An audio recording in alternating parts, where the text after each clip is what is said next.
Idealization. You are a thinking center in original substance, and the thoughts of original substance have creative power.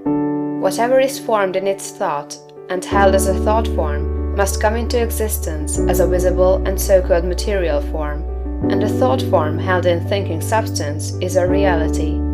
It is a real thing, whether it has yet become visible to mortal eye or not. This is a fact that you should impress upon your understanding, that a thought held in thinking substance is a real thing, a form, and has actual existence, although it is not visible to you. You internally take the form in which you think of yourself, and you surround yourself with the invisible forms of those things with which you associate in your thoughts. If you desire a thing, picture it clearly and hold the picture steadily in mind until it becomes a definite thought form.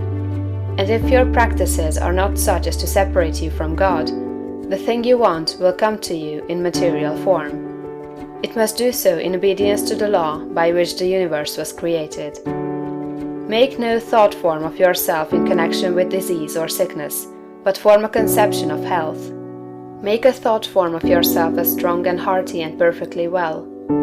Impress this thought form on creative intelligence, and if your practices are not in violation of the laws by which the physical body is built, your thought form will become manifest in your flesh. This also is certain. It comes by obedience to law. Make a thought form of yourself as you desire to be, and set your ideal as near to perfection as your imagination is capable of forming the conception. Let me illustrate. If a young law student wishes to become great, let him picture himself, while attending to the viewpoint, consecration, and identification as previously directed, as a great lawyer, pleading his case with matchless eloquence and power before the judge and jury, as having an unlimited command of truth, of knowledge, and of wisdom. Let him picture himself as the great lawyer in every possible situation and contingency. While he is still only the student, in all circumstances let him never forget or fail to be the great lawyer in his thought form of himself.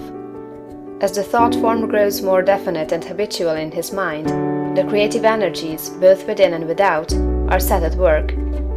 He begins to manifest the form from within, and all the essentials without, which go into the picture, begin to be impelled toward him. He makes himself into the image, and God works with him. Nothing can prevent him from becoming what he wishes to be. In the same general way, the musical student pictures himself as performing perfect harmonies, and as delighting vast audiences. The actor forms the highest conception he is capable of in regard to his art, and applies this conception to himself. The farmer and the mechanic do exactly the same thing. Fix upon your ideal of what you wish to make of yourself. Consider well and be sure that you make the right choice. That is, the one that will be the most satisfactory to you in a general way.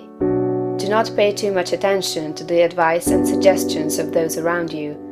Do not believe that anyone can know, better than yourself, what is right for you.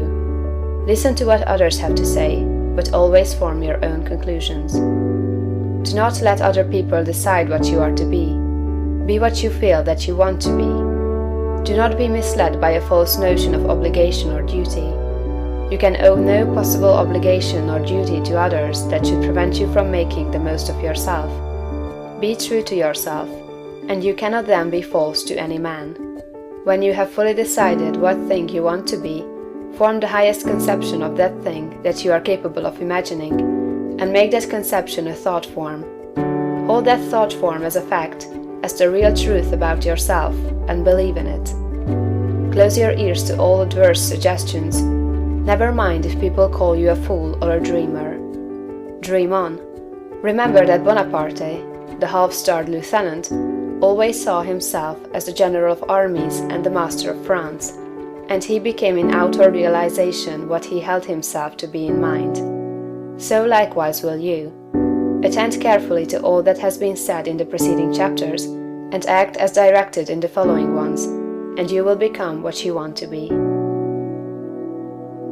End of chapter 10.